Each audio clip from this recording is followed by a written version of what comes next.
Hi guys. So we're going to jump into genetics today.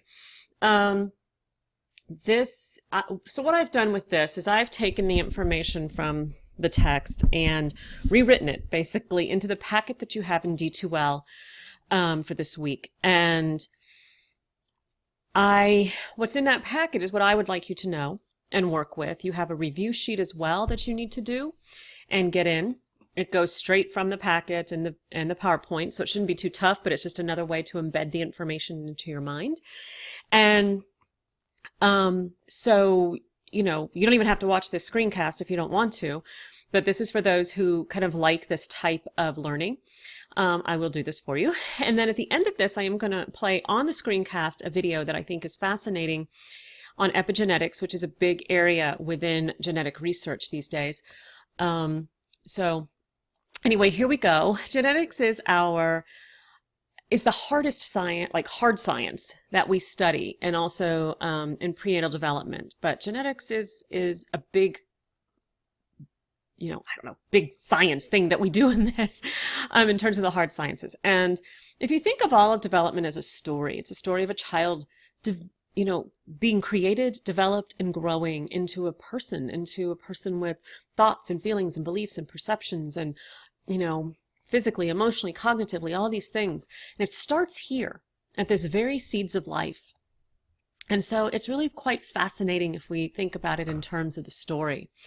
To begin, your entire body is made up of cells, 37.2 trillion of them. Now that's the latest number. Your text is a little bit different. The latest number from the National Center of Biotechnology. So you have the cell, you have 37.2. See, one thing I like with these that I like to emphasize though, is that genetics, there should be a sense of, oh, wow, that's amazing.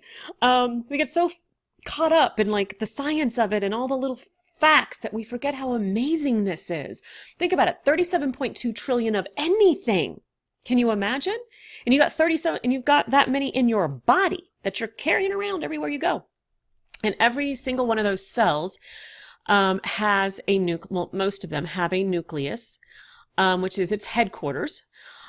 And then inside of the nucleus are these chromosomes, which carry all of our sort of genetic information. It's like a vault that keeps this genetic information very safe.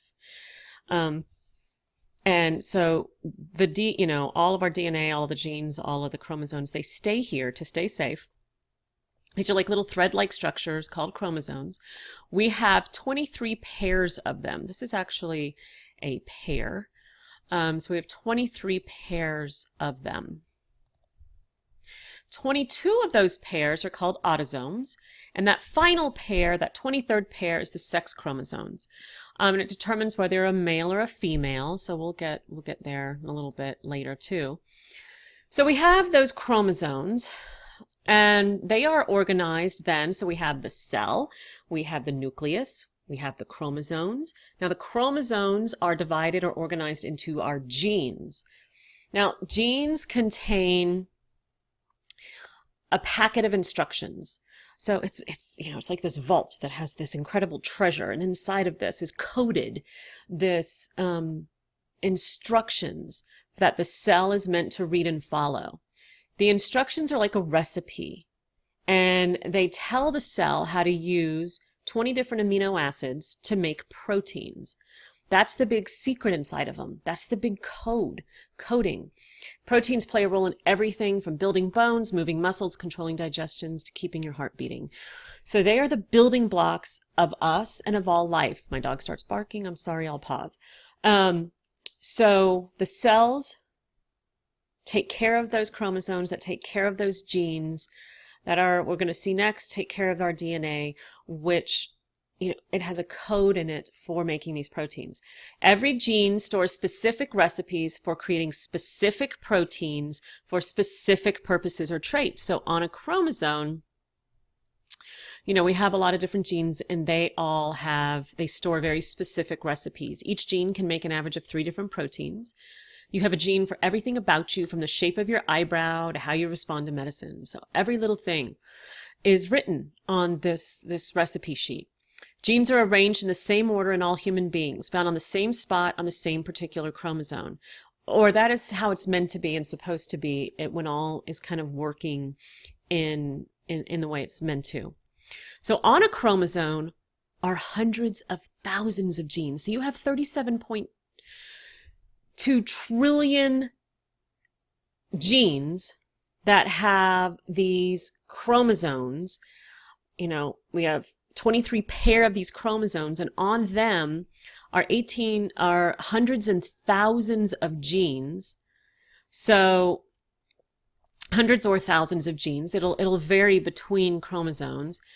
The book says 18 to 23,000 genes in total. The National Human Genome Research Institute says between 20 to 25. Some sources say 30. So it's somewhere around in there in total. And each one of these chromosomes has somewhere from hundreds to thousands, and they're all kind of different. So here's just a little bit of information. Most traits and functions are determined by more than one gene. So we'll tend to talk about, the gene for my thumb shape or the gene for my eyebrow shape. And most things are polygenic, meaning many genes. Poly meaning many genes. That go into determining something. Very few are just one gene traits. Your weight is the compilation of more than 200 genes. It's not just, my weight. It's actually an integration of many different factors. Your body type, your, cultures that we come from, foods that we enjoy and have liked, metabolism rates. There's so many different things that can go into determining what our weight is. Now, multifactorial, many factors.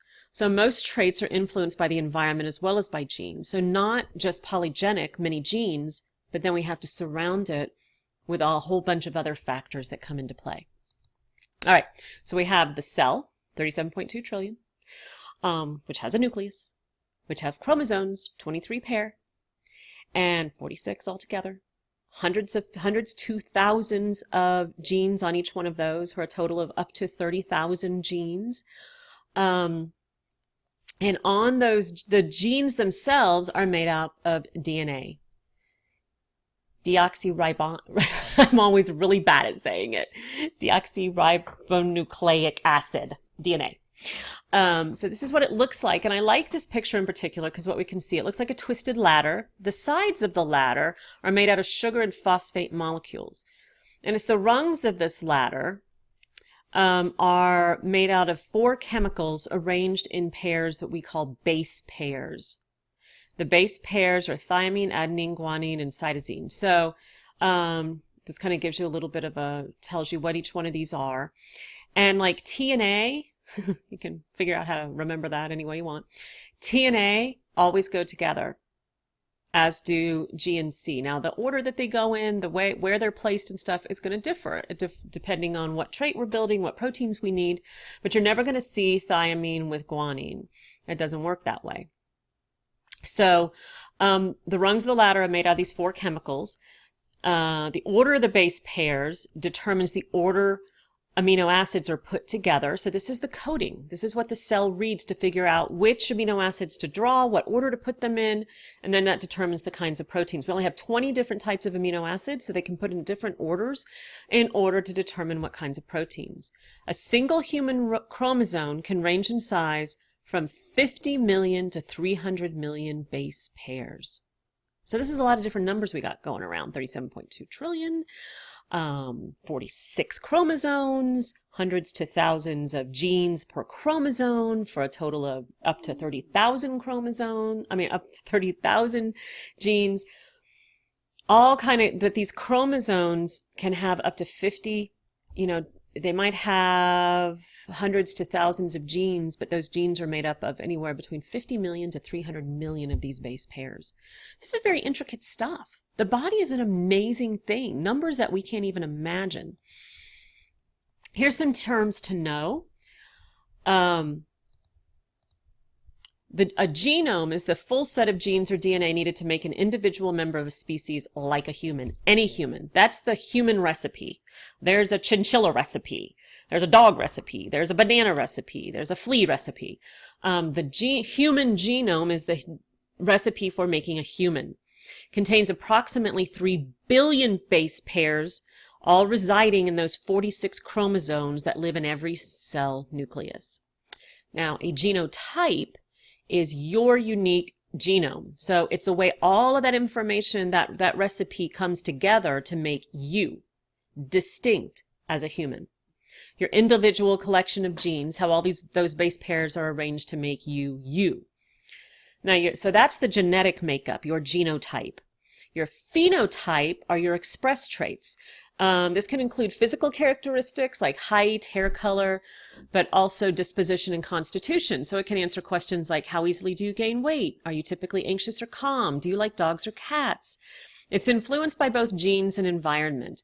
You might have been born blonde, but dye your hair purple, right? So it takes into effect, and you might have curly hair genetically, but you might straighten it. And so your phenotype is going to be straight hair, while your genotype holds genes for curly hair. So that's kind of a difference there. Epigenetics, which our video will be on, is the study of the chemical reactions that turn genes on and off. Just because you have a gene doesn't mean it's actually expressing itself in your phenotype, impacting how they are expressed in the phenotype and the various biological and environmental factors that influence them. So we'll watch that video later. All right, so the beginning of life. That's kind of the what we see, the recipe of what we have in there. And now how does it all work? So you began life as a one-celled organism called a zygote. You grew because that one little original cell copied and duplicated itself over and over again, becoming trillions, all with the exact same genes as the original. Again, that's an amazing copy machine. None of them at the school work that well. About 5 trillion at birth, 37 trillion for adults. So we grow, so we gain, we duplicate more and get more. But we grow quite a few trillion of them as we grow. So the zygote is created by mom's egg and dad's sperm coming together to make baby. Right there. So they merge during conception to make one. Reproductive cells, which are this egg and the sperm, don't have 23 pairs of chromosomes. See, baby cell here has this 23 pairs, or a total of 46. The egg only has 23 and the sperm only has 23. So they have half, because when they come together, they make the whole. I guess that makes sense. So when an egg and a sperm meet, go out on a date, like each other, decide to make a baby. Hopefully there's some things that happen in between there. Anyway, they share their 23 chromosomes with each other, making the total of 46. So when they come together, though, you'll notice how they've kind of lined up here very specifically in baby cell. There's just not a jumble of them all. They've lined up next to each other. So when the two distinct sets of chromosomes meet inside the cell nucleus, they line up next to their mate, matching like chromosomes and genes. So for example, you see hair color. So mom's hair color gene and dad's hair color gene are going to be right next to each other. Body height, lipoma formation. So every little thing we have, your tongue rolly thing and your thummy shape and all that kind of stuff is going to line up next to each other, is the way it's meant to do. And then they interact with each other. So baby becomes the interaction between these two things. So how do they pair together? So when they line up next to each other, so here we have homozygous chromosome. So a homozygous chromosome means that mom and dad have the same trait to share. So if mom can roll her tongue and dad can roll his tongue, then it's called homozygous, same.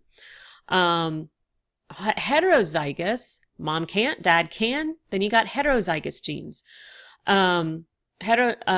Chromosomes with codes slightly different. So that can be hair color, hair texture. The genes are still in the same position, their codes are just different. And these coding options are called alleles. So there can be an option for red hair, blonde hair, brunette hair. And they're going to line up next to each other, and then they're going to impact each other. And how they impact each other, or how they come together, determines how they show up in the genetic pool for baby. I'm hoping this is all making sense. You can stop, listen, repeat, blah, blah, blah, wash, rinse, repeat. So soon after the conception, a zygote, that one little cell, starts copying and duplicating itself. One cell becomes two, and two becomes four, and so on until we get that 5 trillion for a baby. These first cells are called stem cells. So at this point, they don't have a job. They're just cells. They're like blank slates. They can become any type of cell in the body. Around when there's about 8 cells, they start to differentiate, which means that they specialize. They all line up. No, they get their job handed out to them. They're going to become a skin, brain, eye, organ, any specific type of cell. You're going to be a neuron. You're going to be a toe cell, whatever, and then they start going to where they need to be in order to be that. Now, blood cells in the umbilical cord and the placenta are still able to act as stem cells. And this is why some people bank these cells when their babies are born, to save them for later for the child. If they need new cells, they need to rebuild tissue in certain areas, rebuild cells in certain areas for disease. So, we hear a lot about stem cells and controversies around them. It's not quite as much as it used to be. But stem cell work has only been in the U.S. not really even 2 decades yet. So we have 2 different types of stem cells. So I just like to clarify this. We have embryonic stem cells. Now we get these from 3 to 5 day old embryos that came from eggs fertilized in vitro fertilization clinics, but were never implanted into a woman's uterus. They were donated instead. So they're not yet differentiated, and they're very versatile. So if we have those, for any kind of stem cells can be used for, for any tissue in the body. They have shown immense promise for helping to fight disease and repair the body, but they are controversial. It goes to the question of when does life begin and so forth. People having trouble with the use of these embryos.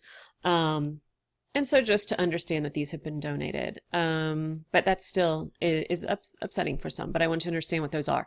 There are adult stem cells, and they've been discovered in almost every tissue of the body, as though the body holds some stem cells. And they're not thought to be as versatile, though, and for a long time it was believed they could only be coaxed into becoming their sort of cell type, whatever tissue they were found in. But growing research has indicated that they might be a little more flexible, and scientists have successfully reprogrammed adult stem cells to become embryonic. So this is a place of big research. It's probably constantly changing. Probably isn't even updated. Constantly growing in this field as they continue to look. The thing I think are amazing about stem cells is that what we have discovered is that the body has within it, programmed within it, the very things that will heal it in some ways. So they're hidden in there. We just didn't find them for a long time. It's kind of like for a long time it was believed that most of our DNA was what we called junk DNA and didn't have any purpose. Well, the body is not that inefficient. And we're discovering that this junk DNA actually has quite a bit of purpose to it. It regulates, it controls the production and turning on and off of things. We're just learning. We just don't know yet. And so the deeper we go, the more multidisciplinary we become, the more we learn. Okay, I'm back. So X or Y, when cells differentiate, a cell, one job a cell can get, and the book doesn't talk about this really, is a germ cell. But this helped, I think, in the understanding of how this big long story of how we become who we are. So one thing is a germ cell, and germ cells grow into reproductive cells, either that sperm or that egg. In girls, about 2 million oocytes or immature egg cells are present at birth. They stay dormant in the ovaries, though, so they've moved kind of to the ovaries, but they stay dormant there, inactive until puberty, and they become ova. Only out of those 2 million, only 200 to 400 will ever become fully mature eggs released during ovulation, and no more are ever produced. So this is the interesting thing about the difference between women and men, and why women can only conceive for so long, and as we age, we only have what we have. And once we go into puberty, we only end up with about 200 to 400, think about it, ever to use. And so as we age, they age and can be damaged. and so forth. And so that's why we hear about, better, yeah, or there's more complications potentially as we get older. I was one of those old moms, and my son's fine, and it's happening older and older. But this is the truth. And then for boys, though, the germ cells called spermatogonia form in the testes during the fetal period and lay dormant until puberty, when they divide. And after puberty, the production of sperm is continuous until death. So there's no restriction on number. And this is why men, if we go back to the evolutionary theory kind of idea, men can reproduce forever until they die. But women can't. So this is an interesting difference. Germ cells have all 46 chromosomes. The germ cell does before it becomes a reproduction cell. But during ovulation and fertilization, each chromosome is copied, making 2 sets of moms and 2 sets of dads. Then they split into 4. And each one of those 4 only have 23 chromosomes. We're going to see that a little in another slide where it's a little more visual. When the cells divide to become ova or sperm, they then have the 23 chromosomes. They then have the 23 chromosomes with the 23rd having that X or Y shaped. And look at this. The X chromosome is so much larger than the Y chromosome. So what does that tell you about it? It's super chromosome. No. It has more DNA. It has more genetic information on it. The X does than the Y. So it's kind of another interesting little fact. When one of these egg or sperm come together with another during conception, they form the 23 pairs once again. And that's when females have 2 X-shaped chromosomes, males have an X and a Y. So the woman will always give an X, and the man can give either an X or a Y, and that determines the sex. So the male dad will always determine the sex of the baby. For eons, the woman was sort of, this was put on the woman, either credited or blamed, depending on what was wanted.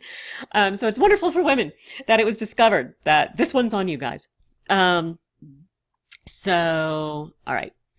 We're at 22 minutes. I'm going to stop this one here and I'll pick back up so you'll have a second one for this genetic information.